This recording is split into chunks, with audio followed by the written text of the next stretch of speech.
Bismillahirrahmanirrahim. Assalamu alaikum wa rahmatullahi wa barakatuhu. Students, hope you all are fine and doing great. Today we are going to start Science Grade 6.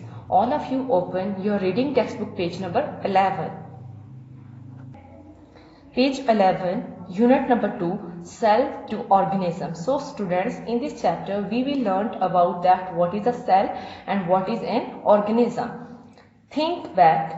What do you think our body is made of? Students, आपने कभी सोचा है क्या आपकी body या फिर आपका जो जिस्म है वो किस चीज से बना होता है? Here we will discuss that which things make our body. Have you ever wondered how different complex organisms such as elephant, humans, etc. are formed? What building blocks are they composed of? Allah subhanahu wa ta'ala has created every organism around us with great perfection. Everything around us is made up of many smaller units, bricks, or the building blocks used to build a house. Similarly, cells are the building blocks of all living things. So students, our body is made up of cell.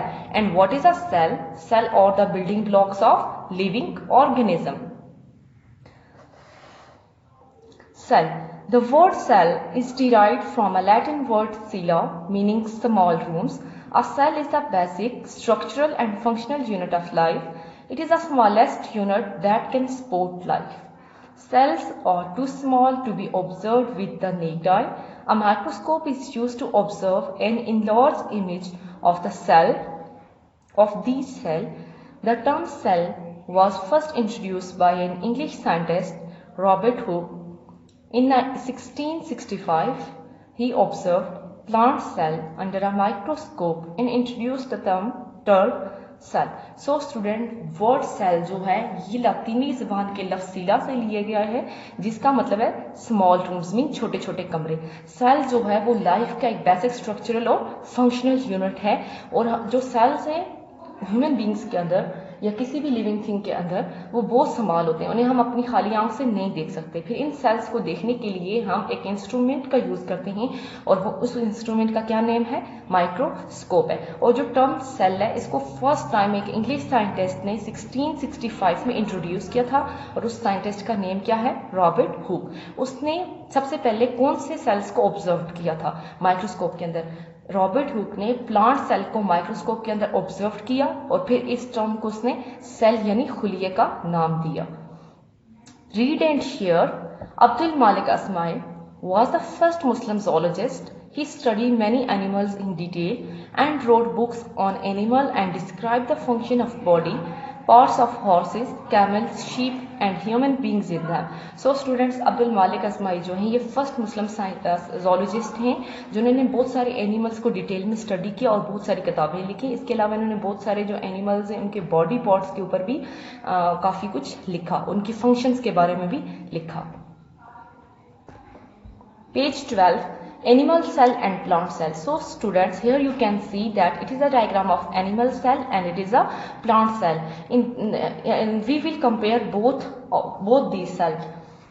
So here you can see that it is an animal cell and it contains mitochondria. Mitochondria is also present in plant cell. Vacuole. Here you can see that it is a smaller vacuole and animal cell contain many smaller vacuole, but plant cell contain a single large vacuole. It's a cell wall. Cell wall is present in plant cell while it is absent in animal cell. While cell membrane is present in both cell. Nucleus is present in animal cell as well as in plant cell. While chloroplast is present only in plant cell, it is absent in animal cell. So students, plants का जो green colour है किस वजह से होता है? Chloroplast की वजह से होता है. क्लोरोप्लास्ट एक पिगमेंट को कंटेन करता है जिसे हम क्लोरोफिल कहते हैं और उस क्लोरोफिल की वजह से प्लांट का जो कलर है वो क्या होता है?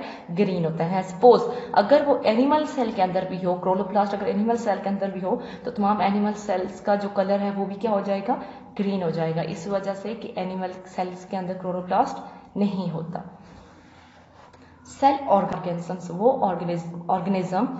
ऑर्गेनिज्म होते हैं जो बहुत सारे सेल से बने होते हैं. मल्टी में बहुत सारे और ये सेल्स जो होते हैं स्मॉलर सब यूनिट्स में होते हैं। इन सेल्स के मजीद क्या होते हैं, स्मॉलर सब यूनिट्स होती हैं जो क्या करती हैं, स्पेसिफिक फंक्शंस को परफॉर्म करती हैं। और इन सब यूनिट्स को हम क्या कहते हैं, ऑर्गेनेलीज कहते हैं। ऑर्गेनेलीज जो होती हैं वो सेल के लिए बहुत ज़्यादा इंपॉर्टेंट होती हैं क्योंकि सेल के अंदर इनको जो असाइन टास्क होता है उसको ये परफॉर्म करती हैं। अब कुछ ऑर्गेनेलीज हैं जिन्हें हम डिस्कस करेंगे।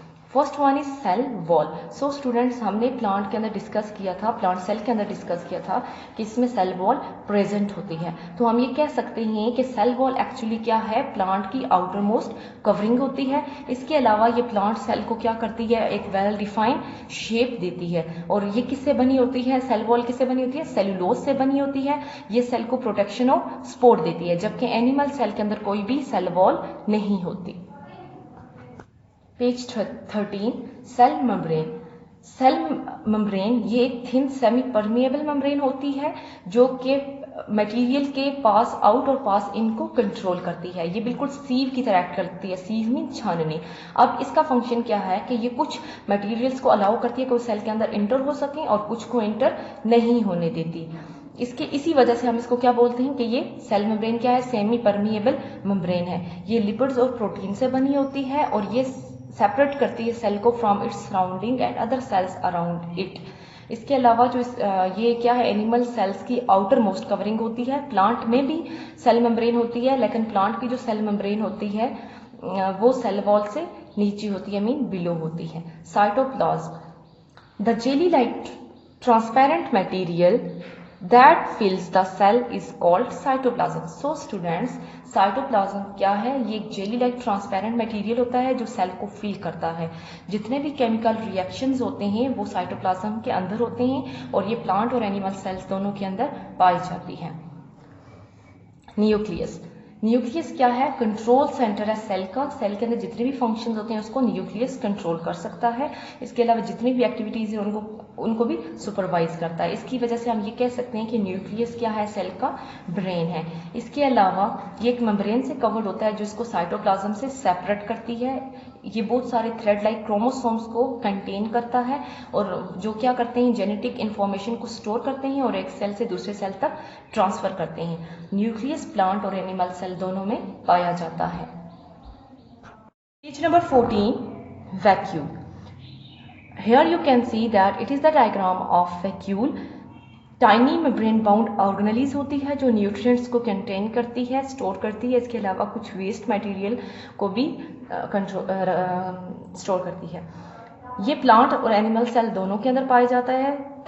हम जो एनिमल सेल के अंदर जो वैक्यूल्स हैं वो ज़्यादा उनकी तादाद ज़्यादा होती है, लेकिन उनका जो साइज़ है वो क्या होता है, स्मॉल होता है। जबकि जो प्लांट सेल में है वो एक सिंगल लार्ज वैक्यूल होता है। Ribosomes. So, students, you can see that it is a diagram of ribosomes. Small particles made up of protein and ribonucleic acid are called ribosomes. So, ribosomes क्या होते हैं, ये प्रोटीन और ribonucleic acid से बने होते हैं। इसमें कोई भी आउटर मेम्ब्रेन नहीं होती।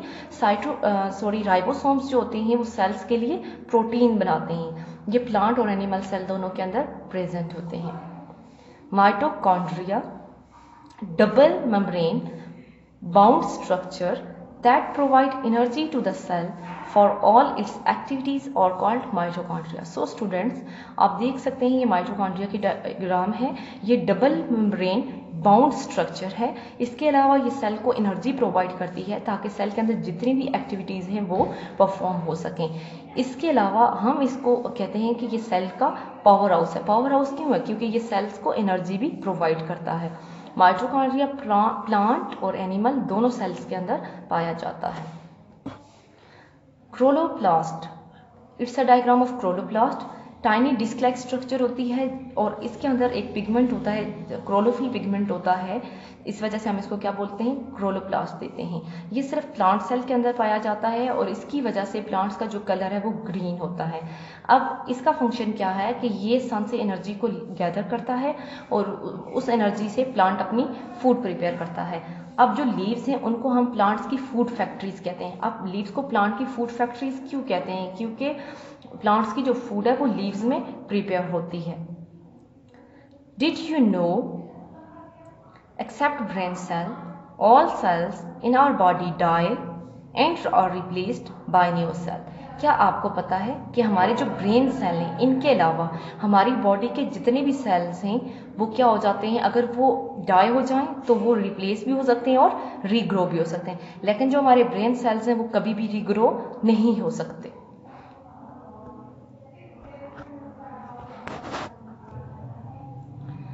Page number 15, difference between an animal and a plant cell. So students, in our previous page we have distinguished that difference between animal and plant cell. Here you can see that it's a cell wall and it is absent in animal cell, while it is present in plant cell. Nucleus, it is present in both cell. Chloroplast is present in plant cell while it is absent in animal cell.